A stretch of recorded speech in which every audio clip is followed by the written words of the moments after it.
Oke, Assalamualaikum warahmatullahi wabarakatuh. Kali ini saya akan menjelaskan mengenai uji hipotesis untuk uji satu rata-rata. Ya, Eh, seperti yang telah saya jelaskan sebelumnya, jadi untuk uji satu rata-rata itu ada tiga hal yang mungkin ya, apakah dia uji dua pihak, uji satu pihak kiri atau uji satu pihak kanan.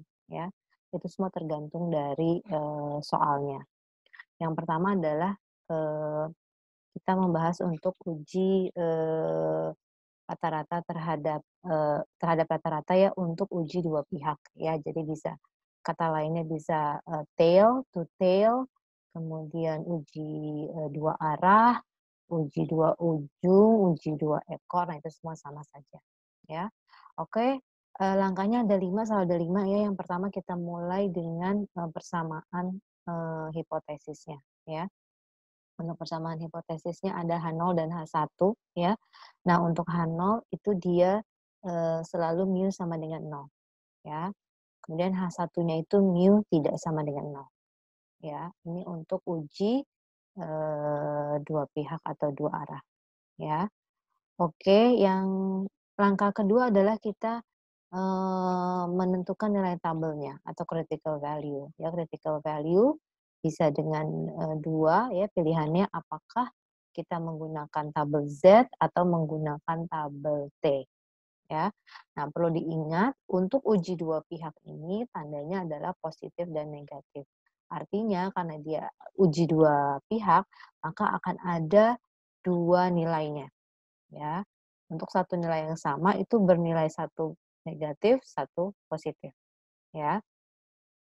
Nah, yang perlu diingat lagi adalah apabila itu dia uji dua pihak, maka alfanya itu harus dibagi dua ya, alfa per 2. Ya, kalau kita pakai Z berarti Z alfa per 2 ya. Kalau kita pakai T, itu di sini alfanya juga tetap dibagi 2 ya, tapi yang membedakan adalah kalau pakai T kita pakai yang namanya derajat kebebasan ya, degree of freedom, di mana yang namanya degree of freedom itu selalu n-1 ya. Oke, nah setelah kalian dapat nilai tabelnya ya, apakah nanti menggunakan tabel Z atau menggunakan tabel T ya, kalian dapat nilainya ya. Itu kemudian kalian plotkan, kalian gambarkan grafik distribusinya seperti ini kurang lebih ya. Kemudian setelah itu kalian plotkan angkanya di tabel. Ya, misalkan minus 1,96 gitu ya. Ini kalian tulis aja di sini minus 1, misalkan hasil 1,96, di sini minus 1,96, di sini positif 1,96 ya. Kemudian kalian tarik garis ya. Kalau dia terletak di antara nilai tabel, maka itu merupakan wilayah do not reject H0 ya. Kalau dia lebih besar dari nilai tabel, itu merupakan daerah penolakan H0, reject H0 ya. Kalau dia lebih kecil dari nilai tabel, dia juga merupakan daerah penolakan H0 atau reject H0. Oke, jadi sebenarnya nanti kalian setelah kalian gambar ini nanti kalian cukup mudah untuk menentukan apakah dia itu do not reject H0 atau reject H0 ya.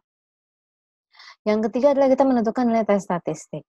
Tes statistik ini sebenarnya kalau kalian lihat apakah kalian mau menggunakan Z atau T, itu kurang lebih sama ya rumusnya ya. Jadi yang membedakan hanya simbol di awalnya saja. Oke, rumusnya adalah X bar dikurangi mu dibagi standard error of the mean. Di mana standard error of the mean ini rumusnya nanti ada di belakang ya. Akar, saya lupa. Ini standar deviasi dibagi akar N. Ya, ini rumusnya ini. Oke, kita balik lagi ya. Nah, ya. Nah, setelah kalian dapat nilai tes statistiknya atau nilai hitungnya, kalian plotkanlah di gambar distribusi yang tadi sudah kalian buat. Letaknya di mana? Apakah dia letaknya di sini kah, letaknya di sini kah, atau letaknya di sini, angka yang tadi. Gitu. Jadi nanti kan kalau sudah ada angkanya kalian bisa langsung tahu nih, oh apakah dia berada di daerah penolakan kah, atau dia berada di daerah do not reject H0. Oke, setelah itu kemudian baru kalian bandingkan antara critical value dengan nilai tes statistiknya. Selanjutnya yang kelima adalah kalian mengambil kesimpulan. Kesimpulan ini merupakan jawaban dari pertanyaan soalnya. Soalnya bertanya apa, inilah yang kalian ambil kesimpulannya. Ya, jadi kesimpulannya biasanya itu melihat dari ini H0 dan H1-nya. Kalau misalkan kalian hasilnya itu adalah reject H0, ya, maka artinya yang di sini itu. Tapi ini tuh artinya apa? Tergantung dari soalnya, ya. Kalau do not reject H0 artinya ini, tapi artinya apa? Tergantung dari soalnya juga. Begitu. Oke. Yang selanjutnya adalah uji satu pihak ya. Kita mulai dengan uji satu pihak kiri. Uji satu pihak kiri, ya. Di sini yang membedakan sebenarnya hanya langkah pertama dan langkah kedua. Untuk langkah ketiga, keempat, dan kelima itu kurang lebih sama, ya, seperti yang dua pihak tadi. Ya, untuk yang pertama adalah persamaan hipotesisnya. Di sini yang H0-nya itu adalah mu sama dengan 0. Kalau misalkan kalian di sini mau nulisnya mu lebih besar sama dengan 0 itu tidak apa-apa. Ya, tapi sama dengan 0 pun juga sudah cukup. Ya, ini saya tuliskan hanya sama dengan supaya tidak membingungkan. Oke, yang H1-nya adalah mu lebih kecil dari 0. Oke. Nah, kalau kalian lihat sebenarnya ya, artinya kalau misalkan kalian bingung nanti mana kalau dia pihak kiri atau pihak kanan tuh arahnya yang mana, kalian cukup ingat H1-nya saja. Kalau dia bilang uji pihak kiri, maka ininya tuh lebih kecil. Ya, atau sebaliknya kalau kalian di sini ujinya lebih kecil berarti artinya dia uji satu pihak kiri. Oke, selanjutnya adalah menentukan nilai critical value-nya. Ya, untuk menentukan critical value-nya apakah dia menggunakan Z atau T masih sama, ya. Tapi kalau kalian cermati di sini ada sedikit perbedaan ya. Perbedaannya adalah kalau dia uji satu pihak itu alfanya tidak dibagi dua, ya, tidak dibagi dua alfanya, ya. Hanya Z alpha atau T alpha. Untuk degree of freedom-nya tetap ya, karena tabel T itu selalu menggunakan degree of freedom, derajat kebebasan yang artinya N-1, ya. Nah, untuk uji satu pihak kiri, di sini tandanya minus, ya, artinya berapapun hasilnya itu harus ditambahkan nilai minusnya, jangan lupa ya. Kadang-kadang ini yang sering lupa menambahkan tanda minus di hasil dari critical value-nya. Oke, setelah kalian dapat nilai tabelnya, kemudian kalian plotkan, kalian buat distribusinya, itu kalian plotkan berapa nilai tabel tadi. Tambahkan nilai minus di sini ya. Kalau misalkan dia lebih kecil dari nilai tabelnya, maka itu merupakan daerah penolakan H0, reject H0. Kalau dia lebih besar dari nilai tabel, maka dia merupakan daerah do not reject H0. Oke, selanjutnya langkah ketiga ini sama. Ya, rumusnya masih sama ya untuk tes statistik ya, atau nilai T hitungnya atau Z hitungnya, nilai hitungnya ya, apakah dia menggunakan Z atau T, sama rumusnya, X bar dikurangi mu dibagi standar error of the mean. Oke, kalau sudah kalian dapat hasilnya berapa, kalian plotkan kembali di distribusi sini. Nanti akan kelihatan dia masuk di daerah mana. Reject H0 kah atau do not reject H0? Oke, yang keempat masih sama, kita bandingkan 2 dan 3. Kita bandingkan critical value dengan nilai tes statistik. Ya. Kemudian yang kelima, kita ambil kesimpulan. Sekali lagi, kesimpulan harus menjawab pertanyaan soal. Oke, selanjutnya kita lihat untuk uji pihak kanan. Ya. Untuk uji pihak kanan, tadi kalau kalian sudah pahami, berarti tanda H1-nya adalah mu lebih besar dari 0. Ya. Untuk H0-nya, ya yang pertama untuk persamaan hipotesisnya, untuk H0-nya itu mu sama dengan 0, atau boleh kalian tulis mu lebih besar, mu lebih kecil sama dengan 0. Ya. Karena untuk H1-nya itu dia mu lebih besar dari 0. Oke. Untuk langkah keduanya, ya, untuk mencari nilai tabelnya atau nilai critical value-nya, Dia masih sama dengan uji satu pihak kiri ya, di mana alfanya tidak dibagi 2 ya. Kita masih bisa menggunakan tabel Z atau tabel T tergantung dari soalnya ya, Z alfa atau T min 1 alfa ya. Nah, yang membedakan adalah di sini tandanya positif. Ya, nilai tabelnya hanya ada 1 dan tandanya positif. Oke, setelah kalian dapat, kemudian kalian gambarkan lagi distribusinya, ya. Kemudian kalian plotkan berapa nilai tabelnya, tarik garis lurus ke atas, ya. Itu yang membatasi kalau nanti dia nilai tes statistiknya lebih besar dari nilai tabelnya, maka itu masuk ke dalam daerah penolakan 0. Kalau dia lebih kecil dari nilai tabel, dia masuk ke daerah do not reject 0. Langkah ketiga, keempat, kelima, seterusnya itu sama. Kita lihat untuk langkah ketiga, mencari tes statistiknya, mencari nilai hitungnya. Rumusnya masih sama ya, X bar dikurangi mu dibagi standar error of the mean. Oke, yang keempat, kita bandingkan 2 dan 3. Yang kelima, kita ambil kesimpulan. Sekali lagi, kesimpulan itu untuk menjawab pertanyaan soal. Nanti kita akan lihat latihan soalnya ya. Bagaimana kalimat untuk nomor 4 dan nomor 5. Oke, paham ya? Selanjutnya adalah ini alfa sebenarnya yang sering digunakan untuk di soal-soal biasanya seperti ini ya. Alfa tingkat signifikansi mulai dari 0,5%, 1%, 2,5%, 5%, dan 10%. Jadi apabila nanti di soal ternyata kalian menggunakannya critical value-nya Z, untuk alfanya ini sudah ada yang sudah ada dicari. Jadi kalian sebenarnya nggak perlu cari lagi, tinggal ini diingat aja atau dicatat. Ya, ini materi ini diingat atau dicatat. Ya, di mana kalau 0,5% itu Z-nya adalah 2,575. Untuk 1% itu 2,326, untuk 2,5% 1,96, untuk 5% 1,645, untuk 10% 1,28. Bagaimana misalkan kalau tidak ada yang di sini? Kalian bisa cari sendiri, ya. Caranya adalah seperti ini. Saya kasih contoh untuk perhitungan alfa atau tingkat signifikansi 2,5% yang ini ya. Caranya adalah itu 0,5 kalian kurangi dengan alfa yang dimaksud ya 2,5%, dapatnya 0,475.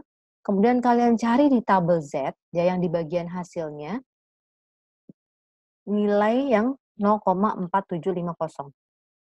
Biasanya di tabel Z itu 4 angka di belakang koma ya, 0,4750. Nah, kemudian didapat itu adalah 1,96 ya, sehingga dapatnya adalah 1,96. Jadi kalau misalkan ternyata berapa ya, misalkan alfanya 3%, kalian bisa nyari sendiri. Atau alfanya 2%, bisa cari sendiri juga. Dengan yang sama ya, 0,5 dikurangi 2%, dapatnya berapa, kemudian cari yang di bagian hasil senilai ini tadi. Ya, itu berlaku cara yang sama untuk setiap taraf signifikansi yang dicari.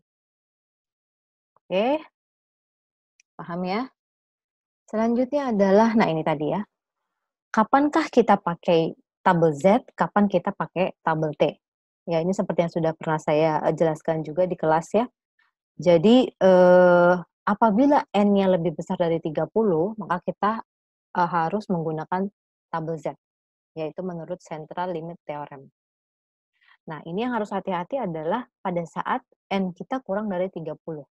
Banyaknya data kita kurang dari 30. Itu yang harus dicermati baik-baik ya. Yang pertama, kalau N-nya kurang dari 30, tetapi deviasi standar populasi diketahui, kita masih bisa menggunakan tabel Z. Yang kedua, apabila N-nya kurang dari 30, deviasi standar populasi tidak diketahui, tetapi ada pernyataan yang menyatakan bahwa sampel diambil dari populasi yang besar, maka kita bisa menggunakan tabel Z. Tapi hati-hati ya, tadi pernyataan sampel diambil dari populasi yang besar harus benar-benar ada kalimat yang menyatakan, bukan hasil interpretasi kalian sendiri. Oke. Yang ketiga, Yang ketiga, kalau N-nya kurang dari 30, kemudian deviasi standar populasi tidak diketahui, tidak ada informasi jumlah data populasi, maka baru kita menggunakan tabel T. Oke, nah itu jadi syarat kapan kita bisa menggunakan tabel Z, kapan kita bisa menggunakan tabel T. Ya. Selanjutnya adalah ini ada latihan soal ya. Latihan soal untuk uji satu rata-rata. Ada 8 soal ya. Kali ini saya akan mencoba menjawab ya untuk latihan nomor 1 ya. Kita coba lihat bersama-sama.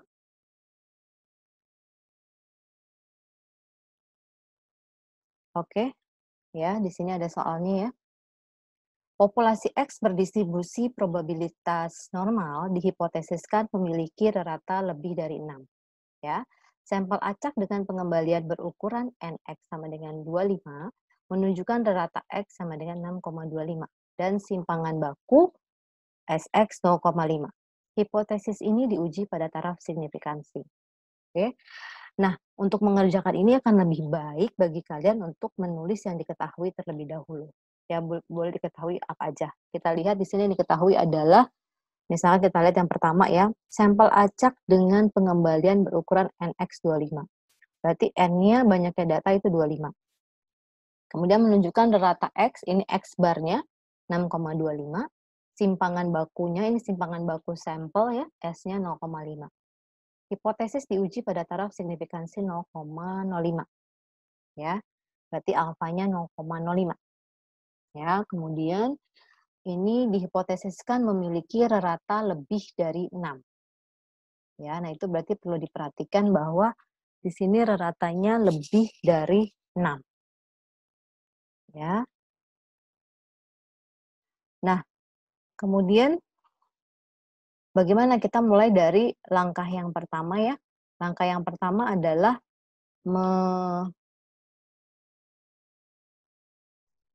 yang pertama kita lihat untuk yang langkah pertamanya adalah menuliskan persamaan hipotesis ya, H0 dan H1. Tapi sebelum itu kita lihat dulu, apakah dia itu uji dua pihak, uji satu pihak kiri, atau uji satu pihak kanan.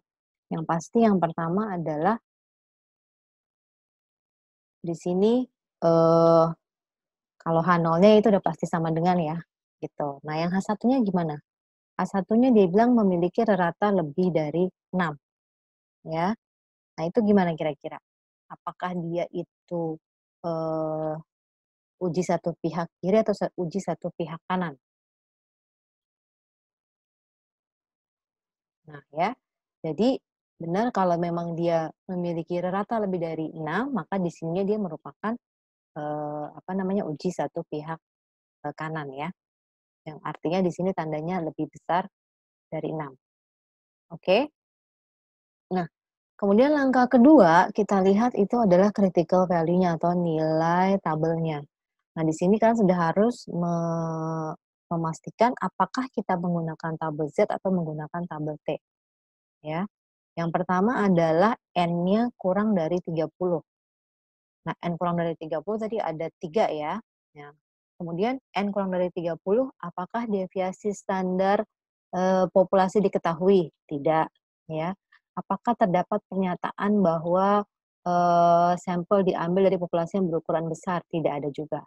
Ya, berarti artinya dia harus menggunakan tabel T. Ya.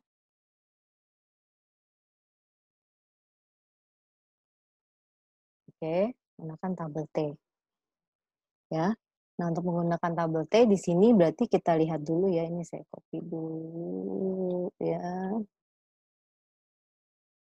Masih ada tadi. Nah, ini ya. Nah, tabel T-nya adalah tadi kan T N-1 alfa ya. Nah, N-1-nya itu artinya 24. 25 kurang 1 ya. N-1-nya ini kan 25 kurang 1. Jadi ini kan sebentar ya kalau saya. Jadi di sini ini dia N-1 ya. 25 min 1 ya. Kemudian 0,05. Nah, kalau kalian lihat tabel T itu hasilnya 1,711. Nah, jangan lupa tanda di depannya adalah apa? Positif. Positif ya. Nah, ini positif. Nah, ya, 1,711. Nah, kemudian ya, kalian sudah dapat nilai tabel, itu akan lebih bagus kalau kalian gambarkan. Ya, kalau kalian gambarkan ininya ya, distribusinya. Saya coba gambarkan di sini ya. Oke. Kemudian kalian plotkan misalkan di sini ya. Ini nilai tabelnya 1,711. Ya.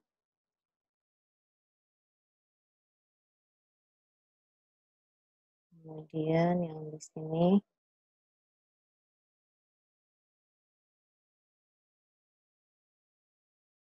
ya.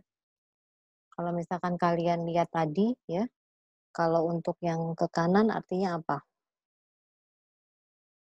Reject ya. Ini dia reject mana? Ya. Kemudian kalau yang ke kiri ya, do not reject ano. Oke. Nah, ini kalau sudah kalian plotkan, nanti kalian akan lebih mudah ya. Jadi kalian gambar dulu, baru kemudian kalian plotkan. Nah, seterusnya adalah langkah ketiga, yaitu kita lihat tes statistik ya. Tes statistik tadi rumusnya seperti apa? Kita copy dulu nih ya. Ini ya. Nah,